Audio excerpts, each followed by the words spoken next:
আলাইকুম রহমতুল্লাহ। কেমন আছেন বন্ধুরা? সবাই আশা করি ভালো আছেন আর ভালো থাকেন, এই দোয়া করি সকলের জন্য। আজকে আপনাদের সামনে আজওয়া খেজুর সংক্রান্ত কিছু আলোচনা করব।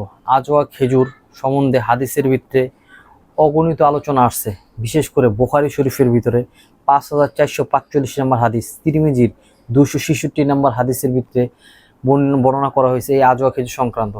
আবু হুরায়রা রাদিয়াল্লাহু তাআলা আনহু হুজুর সাল্লাল্লাহু আলাইহি ওয়াসাল্লামের ইরশাদ নকল করেন, এই আজওয়া খেজুর দৈনিক কেউ যদি সকাল 7টা খালি পেটে পান করে খায়, তাহলে ওই দিন তার জন্য কোনো জাদু ক্রিয়া, বিষ ক্রিয়া এগুলো কোনো কাজে আসবে না।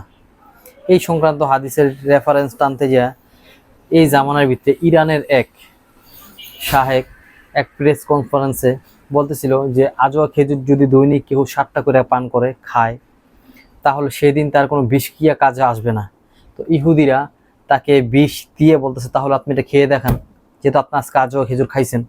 তো আল্লাহর উপরে তাওয়াক্কুল কইরা ওই আল্লাহর ওলি ওই বিষকে খায়। বর্তমানে সে আলহামদুলিল্লাহ সুস্থ আছে, কোনো সমস্যা হয়নি। তাইলে এই জামানার ভিতরেও কেউ যদি একিনের সাথে এই আজওয়া খেজুর খাইতে থাকে, আল্লাহ পাক তার শরীরের ভিতরে কোনো বিষ ক্রিয়া, জাদু ক্রিয়া কোনো কাজ করবে না। এছাড়া আজওয়া খেজুরে ক্যান্সার প্রতিরোধের ক্ষমতা রাখে, দৃষ্টিশক্তি বৃদ্ধির ক্ষমতা রাখে, রক্ত সঞ্চালন এবং রক্ত বাড়ানোর কাজে আসে। এছাড়া অসংখ্য অসংখ্য ফায়দা আছে। এই ফায়দা আলোচনা করার জন্য বসি নাই, মূলত জিন ও জাদু সংক্রান্ত কাজের জন্য আজওয়া খেজুর খুব উপকারী।